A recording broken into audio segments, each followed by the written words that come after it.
ասում էր, որ տնտեսությունը նարատիվների վրա է կառուցված։ Այսինքն մարդը լուր է լսում, այդ օրը որոշում է գնա սրճարան, թե չգնա, գնա ռեստորան, թե չգնա։ Այդ օրը միս առնի, կաթ առնի, թե սուխարի առնի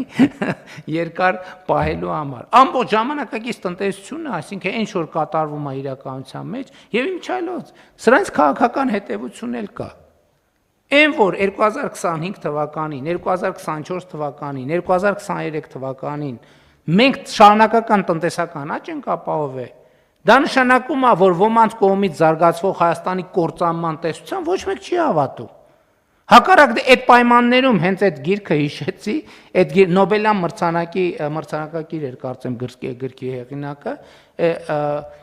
այդ տրամաբանության չի կարա տնտեսությունը զարգանա, որովհետև տնտեսությունը զարգանում է այն պայմաններում, երբ որ տնտեսության մասնակիցը, մարդը հավատում է ապագային։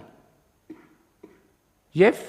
կարծում եմ այդ տրամաբանությամբ մենք պետք է առաջնորդվենք։ Բայց անցնենք գուցե հաջորդ հարցերի քննարկմանը։ Այս հարցն էլ չմոռանանք քվեարկենք, այդքան նախագիծ կմնա բան կիսատ, անկատար։